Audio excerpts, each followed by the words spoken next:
O desmatamento na Amazônia Legal aumentou 66% em julho de 2019, em comparação com o mesmo período do ano passado. O estudo publicado hoje é do Instituto de Pesquisa Amazon, uma associação sem fins lucrativos qualificada pelo Ministério da Justiça. Foi detectado desmatamento numa área que equivale à do município do Rio de Janeiro. O INPE já havia trazido números ainda mais assustadores. Desmatamento 278% maior na comparação dos meses de julho de 2019 e 2018. O diretor do Instituto foi demitido, inclusive, após a divulgação desses dados. Para falar sobre esse cenário brasileiro, estamos no estúdio com Márcio Altomari, economista, especialista em recursos ambientais, pesquisador da USP, Marcela Durante, bióloga, integrante da Coalizão do Clima, e Mauro Armelin, diretor executivo da Amigos da Terra Amazônia Brasileira e membro do Conselho Diretor do FSC Internacional, maior sistema de certificação florestal do mundo. Sejam muito bem-vindos, pessoal. Obrigado. Muito obrigada pela presença. Olha só, se não bastassem esses terríveis números, o ministro do Meio Ambiente da Noruega anunciou ontem a suspensão do repasse de dinheiro para combater o desmatamento no Brasil. O país escandinavo era o principal financiador do Fundo Amazônia e afirmou que o governo brasileiro está descumprindo acordos para preservar a floresta. No fim de semana, a Alemanha, que é outra financiadora do Fundo Amazônia, já tinha anunciado a suspensão do envio de dinheiro ao Brasil. E a reação do presidente foi criticar os dois países e chamar a Noruega de país que mata baleia. Ele mesmo já disse que ele é o capitão motosserra, então palavras do próprio Bolsonaro, e é isso que a gente tem visto. Qual é a situação no Brasil nesse momento, pessoal? Começar com o Mauro? Podemos começar. Eu acho que o que nós temos agora, com a revelação desses números, não importa se o Amazon está menor, se o INPE está maior, a gente não tem que se concentrar nesses números. A gente tem que pegar esses números e ver que todos eles, seja de qualquer sistema diferente, eles estão mostrando uma tendência. E a tendência é do desmatamento subindo. E o desmatamento, ele não simplesmente ocorre por um único fator. Pode ser um estouro da boiada.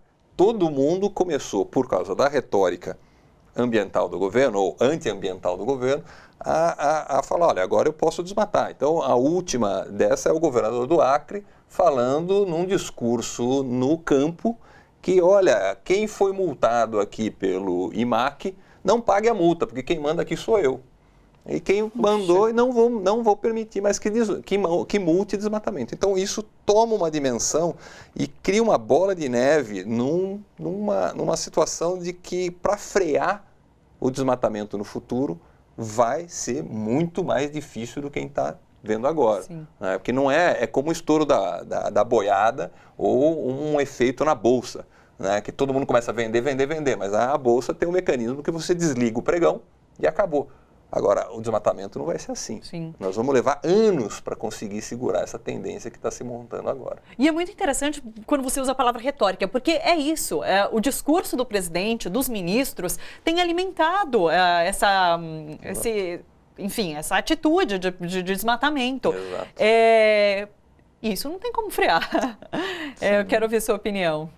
A gente está vivendo um momento muito difícil, assim, no Brasil, não só no Brasil, aqui no estado de São Paulo também, né?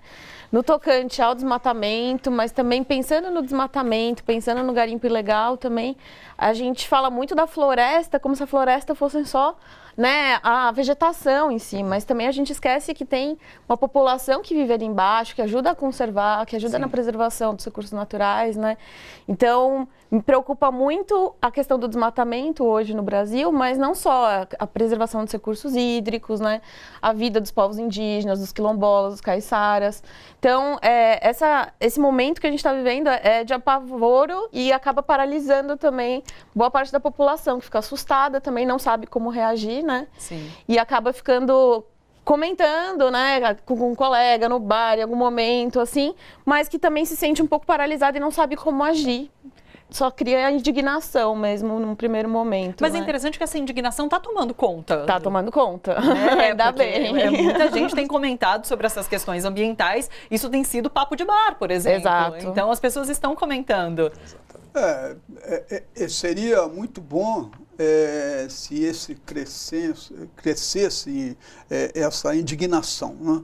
Nós sabemos que, infelizmente, e uma coisa que a gente percebe, que todo desmatamento não é causado por habitantes ou residentes no norte e nordeste. São interesses econômicos do sul e diria até de países de fora que estimulam esse tipo. O que nós temos, na verdade, é que as fronteiras agrícolas estão sendo expandidas, né? Nós temos hoje, o Brasil hoje é um dos maiores produtores de proteína animal, né? Que nós até falamos sobre isso antes, né? E isso aí exige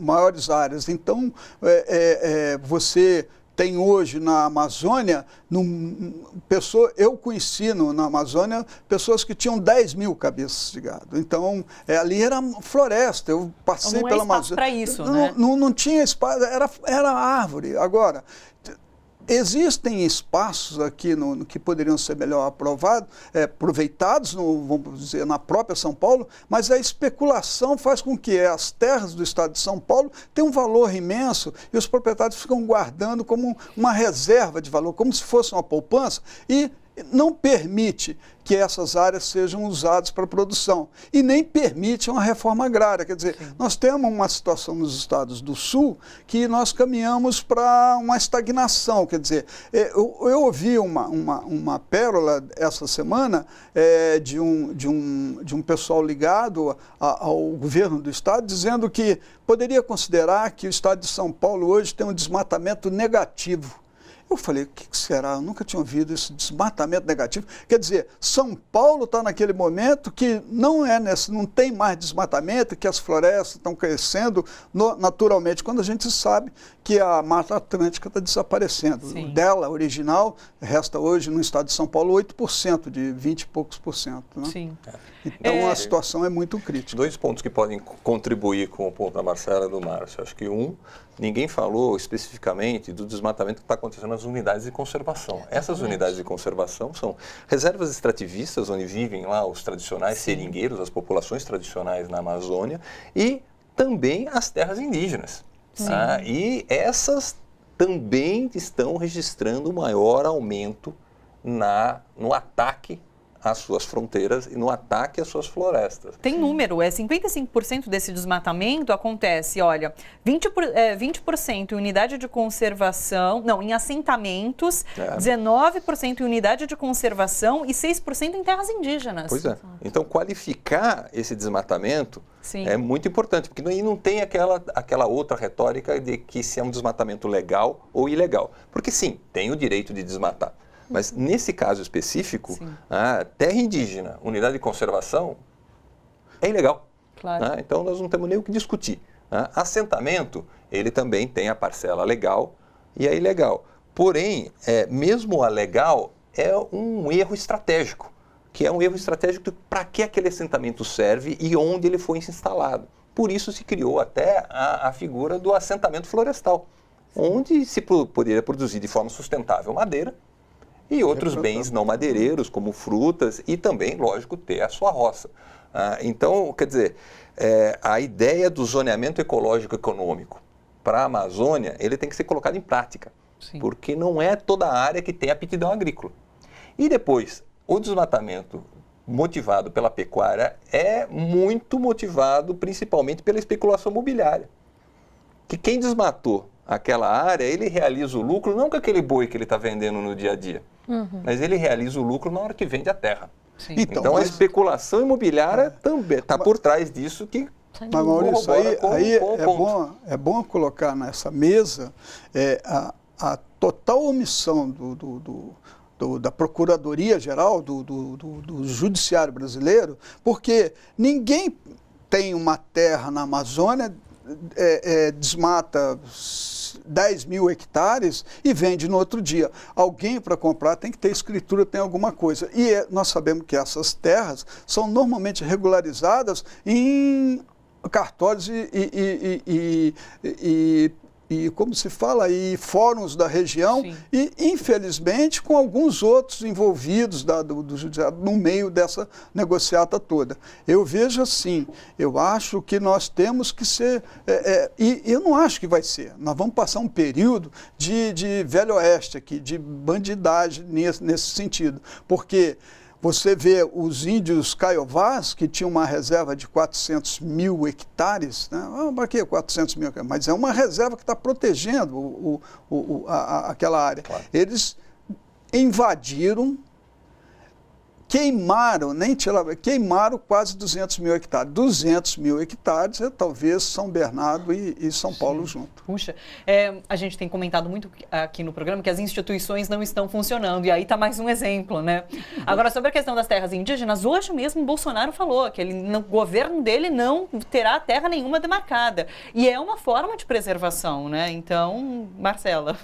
Não, é muito curioso, porque o próprio Bolsonaro disse que é ele que manda, né, na demarcação das terras indígenas, né? E logo em seguida a gente viu que a demarcação das terras indígenas ainda está sob o comando da FUNAI, enfim.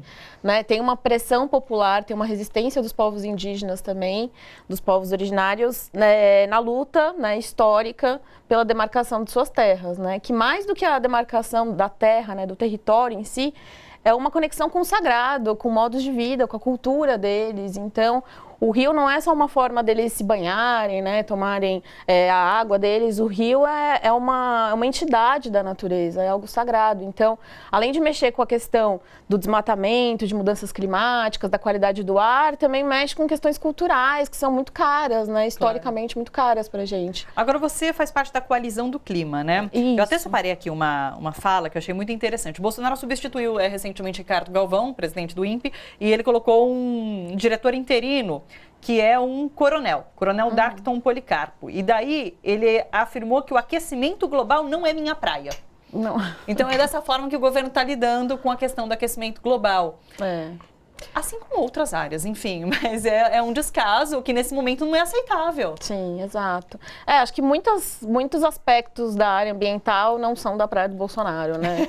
Acho que é uma coisa bastante comum.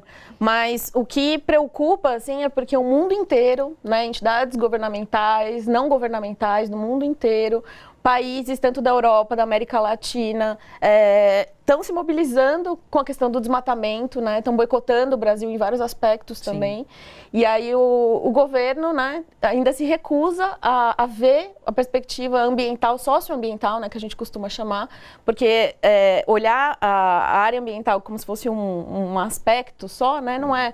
É um aspecto que é totalmente transversal a todas as áreas, né? Quando a gente fala de desmatamento, a gente não está falando só da floresta em pé. A gente está falando da qualidade do ar que a gente respira, da alimentação, né, da segurança alimentar da população.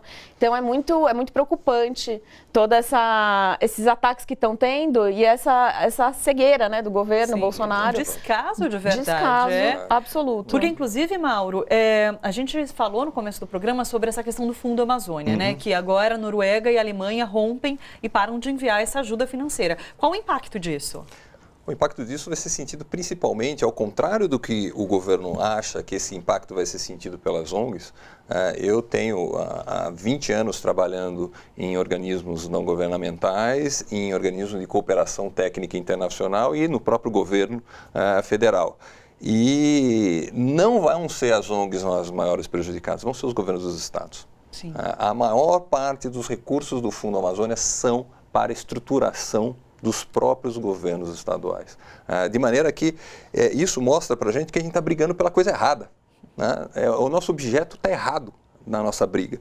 Estou vendo Cátia Abreu, as lideranças dos agricultores dizendo que não, eles não estão insatisfeitos com o Código Florestal, eles não estão insatisfeitos com a nossa performance ambiental.